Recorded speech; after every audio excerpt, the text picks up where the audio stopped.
하나님의 말씀 레위기 4장 1절부터 21절 말씀입니다.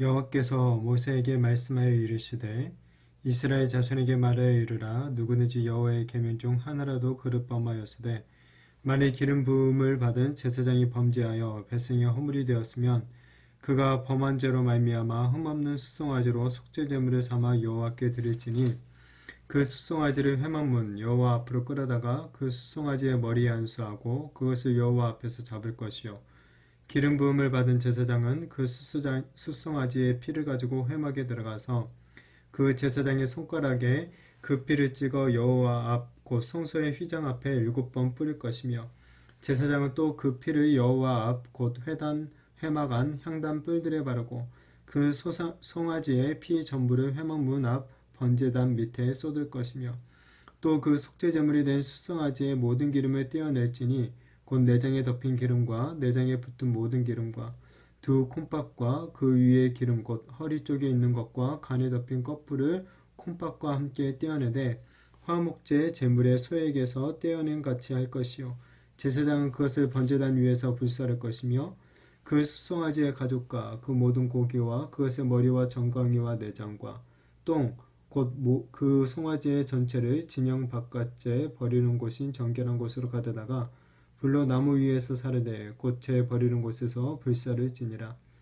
만일 이스라엘 온 회중이 여호와의 계명 중 하나라도 부지 중 범하여 허물이 있으나 스스로 깨닫지 못하다가 그 범한 죄를 깨달았으면 회중은 수송아지를 속죄제로 드릴지니 그것을 회막 앞으로 끌어다가 회중의 장로들이 여호와 앞에서 그 수송아지 머리에 안수하고 그것을 여호와 앞에서 잡을 것이요 기름 부음을 받은 제사장은 그 수송아지의 피를 가지고 회막에 들어가서 그 제사장의 손가락으로 그 피를 찍어 여호와 앞 휘장 앞에 7번 뿌릴 것이며 또 그 피로 회막 안 여호와 앞에 있는 제단 뿔들에 바르고 그 피 전부는 회막 문 앞 번제단 밑에 쏟을 것이며 그것의 기름은 다 떼어 제단 위에 불사르되 그 송아지를 속죄제의 수송아지에게 한 것 같이 할지며 제사장이 그것으로 회중을 위하여 속죄한즉 그들이 사함을 받으리라. 그는 그 수송아지를 진영 밖으로 가져다가 첫 번 수송아지를 사름같이 불사를지니 이는 회중의 속죄의 제니라. 아멘. 구약의 제사는 오실 이 그리스도의 그림자였습니다. 구약의 제사장들도 속죄제를 통해서 제 용서함을 받았다라고 이야기하죠. 그러나 우리는 더 이상 이런 제사를 드릴 필요가 없게 되었죠. 언약의 실체이신 예수님께서 이 땅에 내려오셨기 때문입니다. 오늘 본문은 속죄제에 대한 내용인데 우리는 이것을 통해서 예수님의 피가 우리들에게 어떠한 효력을 미치고 있는지를 우리는 알 수가 있습니다. 죄는 하나님의 계명에서 벗어나는 것을 의미합니다. 이스라엘의 제사장들도 얼마든지 하나님의 계명을 어기고 죄를 지을 수가 있었습니다. 이 땅에 완전한 인간은 존재하지 않는 거죠. 제사장들도 불완전하고 이 연약한 인간에 불과했다라는 것입니다. 그들은 단지 이스라엘을 대표하는 이 하나님과 이스라엘 백성들 사이를 이어주는 그런 이제 제사장으로서 임명을 받았을 뿐이죠. 이 범죄한 제사장은 흠없는 수송아지를 제물로 삼아서 하나님께 속죄제를 드리게 됩니다. 수송아지는 당시에 값비싼 제물 중 하나였죠. 이것은 그만큼 이 제사장에게 요구되는 종교적 책임감이 무겁다라는 것을 보여주고 있는 것 같습니다. 따라서 이 현대의 교회의 지도자는 더욱 처신에 이 친중을 가해야 되는 거죠. 하나님은 많이 맡은 자들에게 그만큼 많은 책임을 물으실 것이기 때문입니다. 그래서 사도 바울은 오히려 선생되기를 바라지 마라, 원하지 마라라고 경고할 정도입니다. 자, 여하튼 범죄한 제사장들은 하나님께 용서받기 위해서 이 속죄의 과정을 거쳐야 하죠. 제사장들도 속죄를 위해서 속죄의 피가 필요한 것입니다. 이 땅에 존재하는 모든 인간은 속죄의 피를 통해서만 죄를 용서받을 수가 있습니다. 어느 누구도 외회가 없죠. 제사장도 자신의 죄를 희생 제물에 전가합니다. 그러면 제사장의 죄를 전가받은 이 희생 제물이 제사장의 죄를 위해서 죽는 것이죠. 이런 이 속죄제의 이 장면은 결국 예수 그리스도께서 우리의 죄를 짊어지시고 죽으신 십자가의 사건을 갖다가 예표해 주는 것이죠. 이 모든 인간은 예수님의 보혈의 공로로만 죄사함을 얻을 수가 있습니다. 이 구약 시대의 인간의 죄 때문에 흠없는 수송아지가 희생되었듯이 이 우리의 죄 때문에 예수님께서 십자가에서 죽으셨죠. 우리가 죄로부터 벗어나 하나님의 백성이 된 것, 오직 예수님의 보혈의 공로 때문인 줄로 믿습니다. 제사장은 이제 희생제물의 피를 갖다 송소의 휘장 앞에 7번 뿌립니다. 휘장은 지성소를 가로막은 경계였죠. 지성소에는 거룩하신 하나님이 임재하십니다. 이 죄인은 거룩하신 하나님께 나아갈 수가 없죠. 이 제사장은 이 하나님께 나아가야 되는 사람들이었기 때문에 이런 속죄의 피를 지성소 앞에 있는 휘장에 뿌림으로써 이 죄를 먼저 용서받아야 되는 것입니다. 속죄의 피가 없이는 이 용서도 없는 것이죠.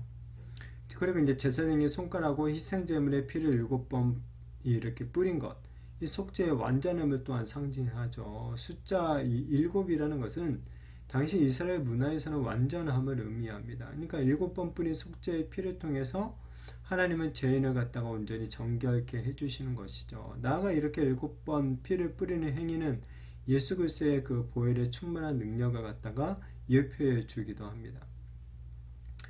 구약 시대는 이렇게 짐승의 피로 죄 용서함을 받았지만 그것은 한시적인 거였고 불충분한 것이었죠. 완전한 속죄의 그림자에 불과한 것입니다. 그러니까 또다시 죄를 지으면 또 다른 짐승의 피를 뿌려야만 하는 것이죠.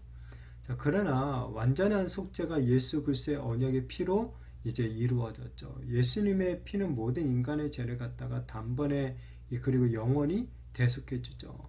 우리의 죄를 위해서 예수님이 또다시 십자가에 달려 피를 흘릴 필요가 없다라는 거예요. 이 예수님께서 십자가에서 흘리신 그 피가 우리의 과거와 현재와 미래의 모든 죄를 갖다가 다 용서하는 이 능력이 있는 것이죠. 자, 그리고 다음으로 이제 향단의 뿔들의 피를 바르는 것. 이것은 이제 오직 이 구원이 예수 그리스도로 말미암음을 이제 상징해 줍니다.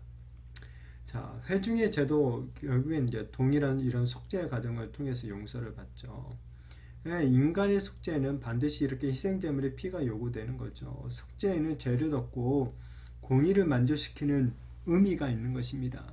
이처럼 예수님의 보혈은 우리의 모든 죄를 능히 덮을 뿐만 아니라 하나님의 공의도 만족시키는 거죠. 그러므로 모든 죄의 영원한 해답, 이 해답은 오직 예수님의 보혈밖에 없는 줄로 믿습니다. 오직 예수님만이 우리의 구원이 되시는 줄로 온전히 믿으시기를 바랍니다. 구약의 제사장들도 오늘 보면 불완전한 인간이었기에 희생제물의 피가 필요했음을 보게 됩니다. 결국 모든 인간은 하나님의 용서를 얻기 위해서는 속죄의 피가 필요한 것이죠. 자, 그런데 오직 예수님의 보혈만이 하나님의 공의와 구속을 완전하게 성취하죠. 따라서 우리는 오직 예수님의 그 십자가만을 자랑하고 높여야 되는 거죠. 우리는 날마다 우리를 죄로부터 구원하신 예수님의 그 보혈의 공로를 더욱더 의지하며 삶을 살아가야 하는 것입니다. 정말 이 바라기는 우리의 모든 죄를 위해서 십자가에 달려 모든 이 물과 피를 다 흘려주신 우리 예수님의 공로와 은혜에 더 감사하면서 더욱더 그 보혈의 능력을 의지하며 모든 죄를 이기며 살아가는 정말 참된 자유함을 누리며 살아가는 저와 우리 모든 성도님들이 되시기를 예수님의 이름으로 축복합니다.